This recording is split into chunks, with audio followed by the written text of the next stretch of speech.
예, 여러분 안녕하십니까? 수요일 락강 시간입니다. 오늘은 어떤 내용인지 또 살펴보도록 하겠습니다.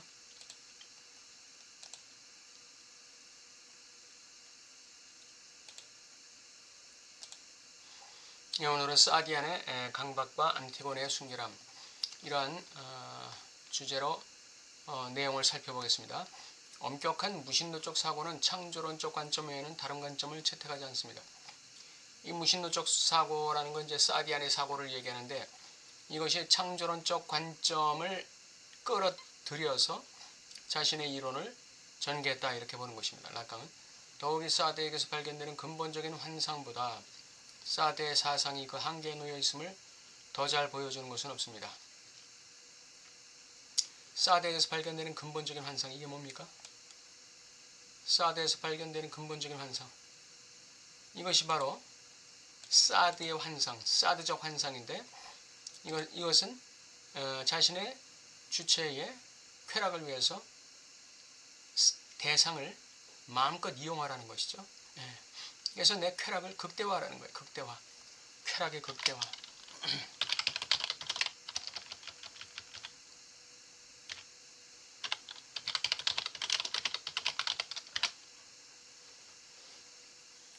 대상을 마음대로 이용해서 내 쾌락을 극대화하라는 것이 이게 사드적 환상이에요. 완전히 반신론적 환상이라고 할 수 있습니다. 이거보다 사드의 사상이 그 한계에 놓여 있음을 더 잘 보여주는 건 없다. 환상은 그가 우리에게 인간 욕망의 표현에 대해 제공하는 1000개 이상의 소모적인 이미지로 설명됩니다. 1000개 이상의 무한정의 소모적 이미지로 설명되는 관련된 환상은 영원한 고통의 환상이다. 창조론을 잘못 왜곡시키면 그거는 쾌락이 아니라 고통이 되는 것입니다. 전형적인 사디안 신화를 위해서 고통은 희생자가 절단되고 파괴되는 지점으로 이어지지 않습니다. 상대방을 절단하고 파괴하는 지점까지 가지 않아요. 오히려 모든 고문의 목적은 파괴할 수 없는 지대가 될 수 있는 능력을 유지하는 것 같습니다.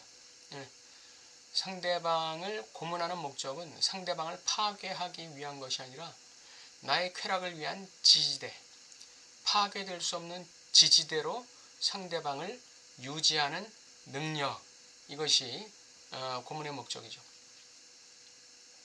대상을 고문하는 거예요. 나의 쾌락을 위해서. 그 목적은 대상을 갖다가 파괴하고 절단하려는 데 있는 것이 아니라 내가 이 대상을 마음껏 이용할 수 있도록 내 쾌락의 지지대 역할을 끊임없이 할 수 있게 만드는 것입니다. 주체는 파괴에 접근할 수 없게 된 자신의 분신을 분리하여 미학의 영역에서 빌려온 것, 즉 아름다움을 지탱하기 위해 고통의 유희를 즐기는 것을 보여줍니다.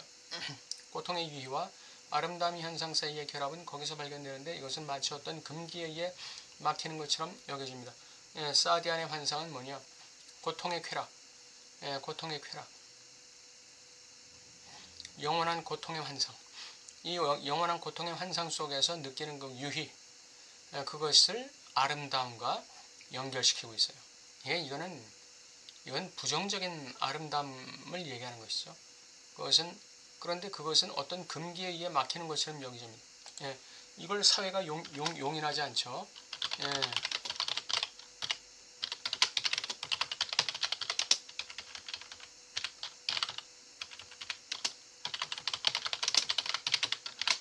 사회적 상징되는 용인하지 않는 그런 금기, 이것에 의해서 막히는 것 같아요.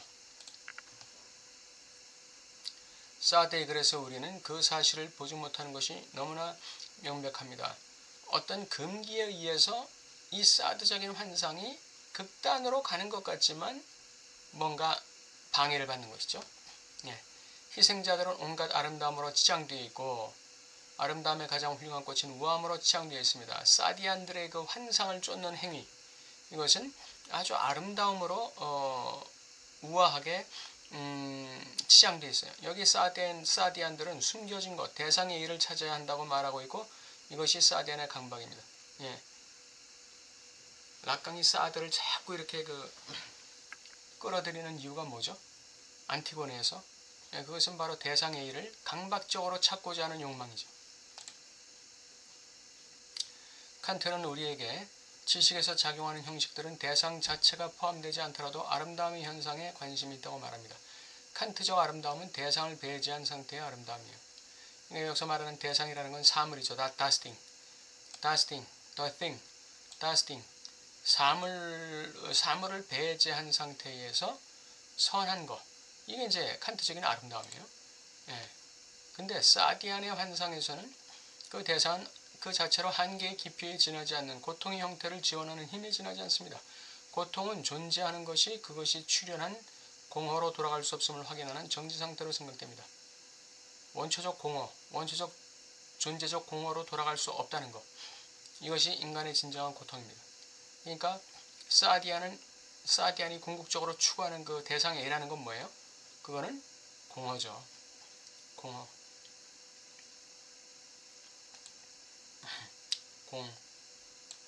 이것이 바로 사디안에게 대상 A입니다.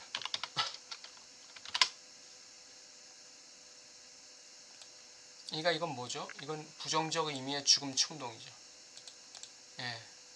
공허로 돌아갈 수 없음을 확인할 때 느끼는 거. 이게 고통이에요. 사디안의 고통. 근데 거기서 사디안들은 또 쾌락을 느낀다는 거예요. 이거 아주 병리적 쾌락이죠. 예. 부정적 의미의 죽음 충동에서 오는 고통의 이면으로서의 쾌락. 예, 이것입니다.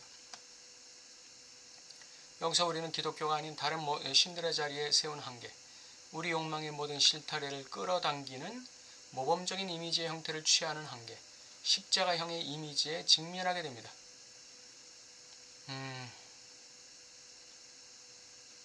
십자가의 이미지는 뭡니까? 십자가의 이미지. 이것은 정신분석적으로 볼 때 이거는 마조히즘적 향유라고 할 수 있습니다.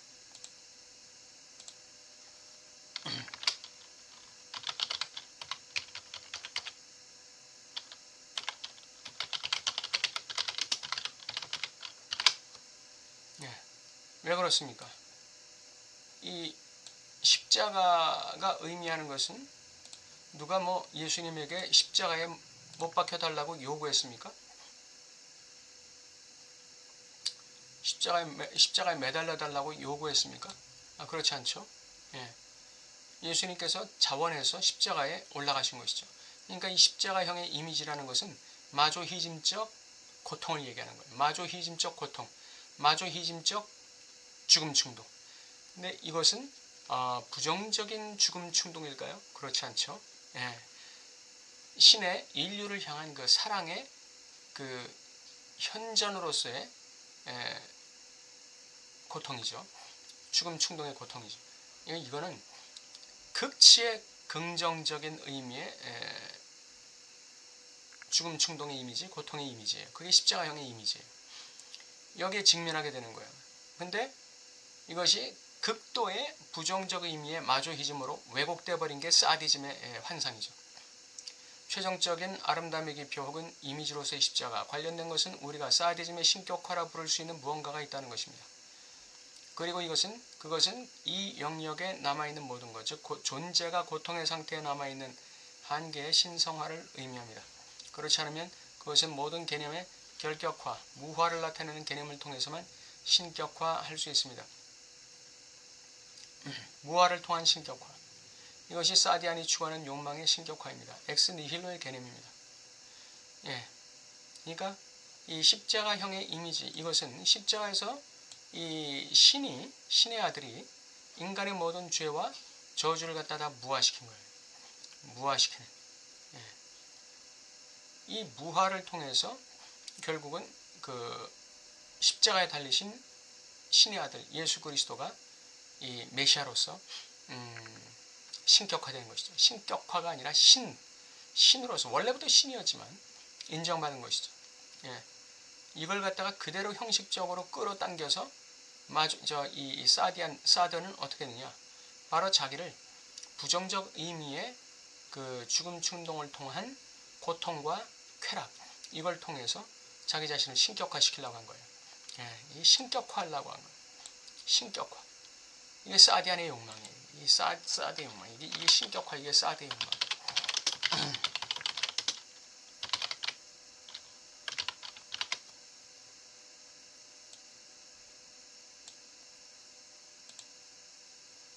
사드의 욕망의 실체입니다.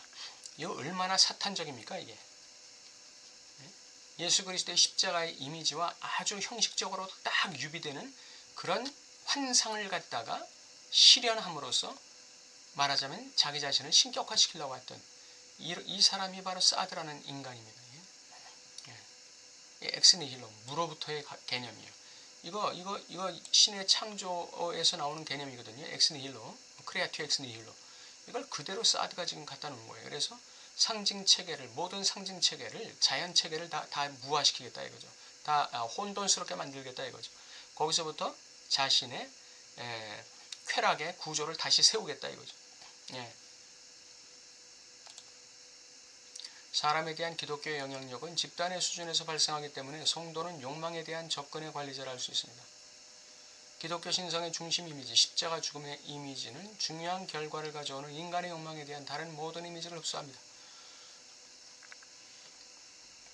기독교 신성의 중심 이미지인 십자가 죽음의 이미지는 중요한 결과를 가져오는 인간의 욕망에 대한 다른 모든 이미지들, 다시 말하면 모든 이 대상 A가 지칭할 수 있는 모든 인간 욕망의 이미지들을 갖다가 모조리 다 흡수한다. 흡수한다는 것은 뭘 얘기합니까? 다 말하자면 포괄한다는 것이죠. 포괄하는 것이에요. 포괄하면서 궁극적인 의미의 대상 A가 되는 거죠. 이 십자가 중심의 죽음의 이미지가 인간의 죽음 충동의 궁극적 목적이고 궁극적인 이미지고 궁극적인 환상이 되는 거예요. 행정용어로 저개발국의 문화적 문제라고 부르는 것입니다. 저개발국의 그 문화적 문제라는 건 이건 토속 종교를 얘기하는 거 아니겠어요? 토속 종교, 네이티브 릴리전. 이런 토속적 종교가 가지고 있는 그 인간 욕망에 대한 모든 이미지, 이걸 다 이건 흡수하는 거예요. 십자가의 이미지가. 좋은 것이든 나쁜 것이든 나는 여기서 당신에게 놀라움을 약속하지는 않을 것입니다. 안티고네가 말했듯이 곧 알게 될 것입니다. 안티고네로 돌아가 갑시다. 안티고네는 신의 길을 보여주는 사람입니다. 그리스인에 따르면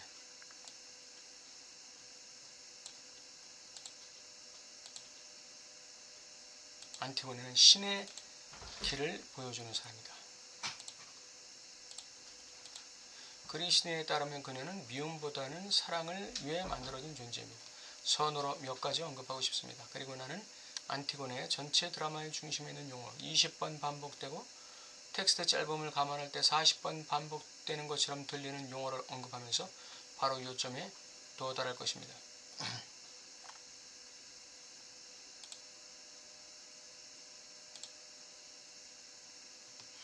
대체할 수 없는 단어, 그것은 인간의 삶의 잠깐밖에 넘을 수 없는 한계를 가리킵니다.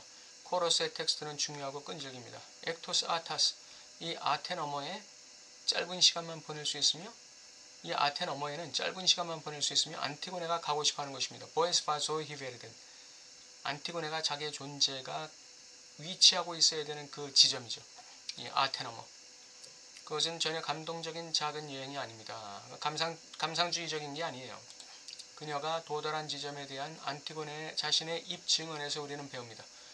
그녀는 문자 그대로 더 이상 참을 수 없습니다. 그녀의 삶은 살 가치가 없습니다. 그녀는 두 형제의 모습에서 후손이 막 파괴된 한 사람의 참을 수 없는 드라마의 기억을 안고 살고 있습니다. 폴리네이 케이스죠. 그녀는 크레온의 집에 삽니다. 그녀는 그의 법에 복종합니다. 상징계에 복종하고 있어요. 그리고 그것은 그녀가 참을 수 없는 일입니다. 왜 참을 수 없어요? 크레온의 집에 있다는 사실 자체가 자기가 있어야 될 위치가 아니라는 거예요. 인간은 자기가 있어야 될 위치에 있지 않으면 불안이 오는 것입니다.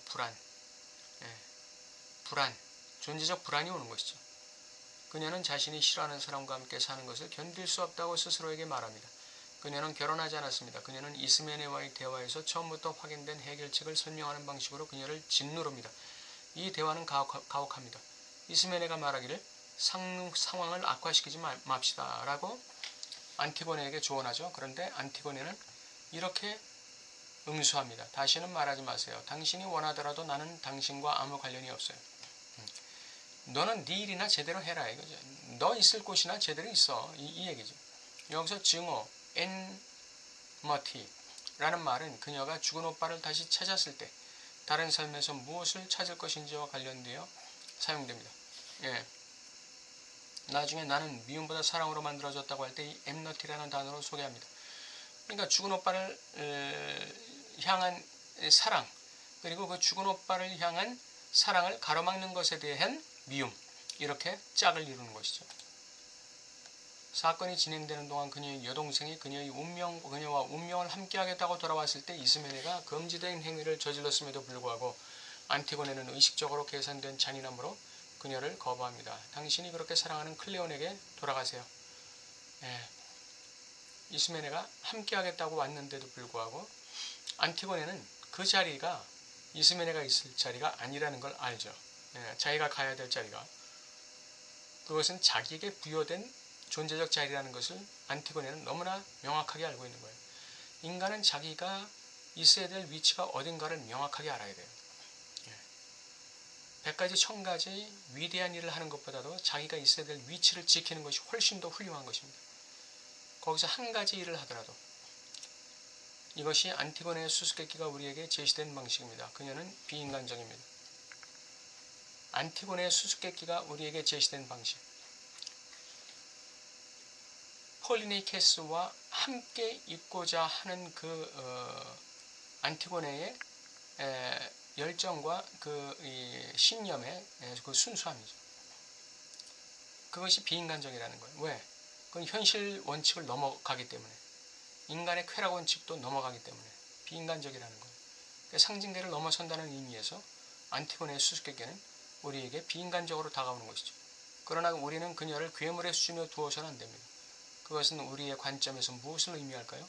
코러스 전체 이야기에 걸쳐 존재하며 안티고네의 전형적인 숨막히는 대사 중 하나가 끝난 후 특정 순간에 그녀는 오머스입니다 라고 외칩니다. 우리는 그것을 경직된으로 번역합니다. 이 경직됐다는 것은 뭘 의미할까요? 이 일로 매진이에요.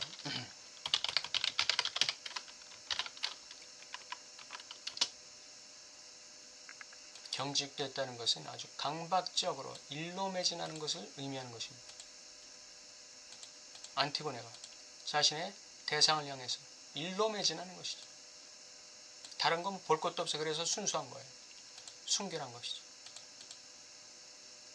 네, 경직된.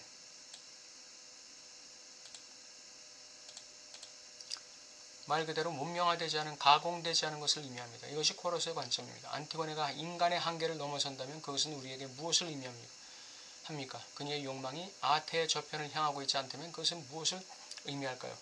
보에스파의 자리에 들어가는 것이죠.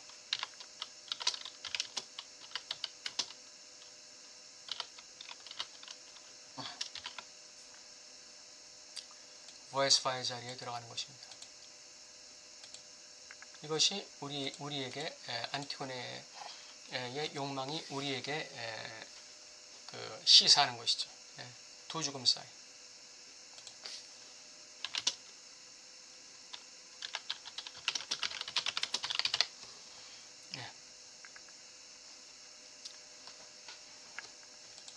오늘 이 안티고네의 그 욕망의 순결함, 그리고 사디안들의 그 강박에 대해서 살펴봤습니다. 안티고네도 강박이 있죠.